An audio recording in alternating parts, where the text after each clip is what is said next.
এক সপ্তাহের মধ্যেই হতে পারে গাজা যুদ্ধবিরতি চুক্তি। রোববার এমন দাবি করলেন মার্কিন প্রেসিডেন্ট ডোনাল্ড ট্রাম্প। জানিয়েছেন এ ব্যাপারে এখনও চলছে আলোচনা। এদিকে দখলদার বাহিনীর হামলায় 24 ঘন্টায় নিহত হয়েছে 95 ফিলিস্তিনি।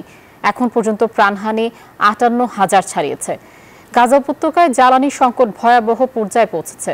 এতে অপরিহার্য পরিষেবাগুলো বন্ধ হয়ে প্রায় 21 লাখ মানুষের জীবন ঝুঁকির মুখে পড়তে যাচ্ছে, এমন সতর্ক বার্তা দিয়েছে জাতিসংঘ।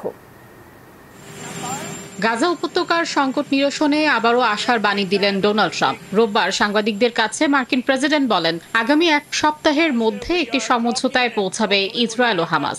যুক্তরাষ্ট্র একটি 60 দিনের যুদ্ধবিরতি প্রস্তাবকে সমর্থন করছে, যেখানে জিম্মি মুক্তি ও সেনা প্রত্যাহারের মতো বিষয়গুলো রয়েছে। বান্ডেল থাকলে প্রতি সেনমানিতে টাকা বাঁচবে।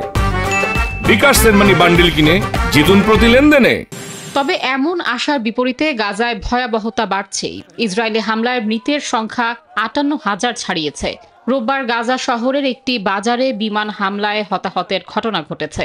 এছাড়া ত্রাণ সংগ্রহ করতে গিয়েও প্রাণ হারাচ্ছেন শত শত ফিলিস্তিনি। নুসাইরাত শরণার্থী শিবিরে পানির জন্য লাইনে দাঁড়ানো মানুষের ওপর ক্ষেপণাস্ত্র হামলায় নিহত হয় বহু মানুষ, যাদের বেশিরভাগই শিশু।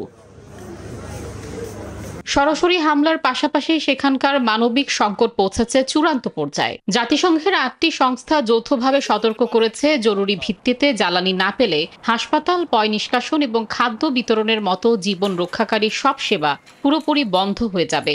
ভয়াবহ বিপর্যয়ের মুখে পড়বে উপত্যকাটির 21 লাখ মানুষ।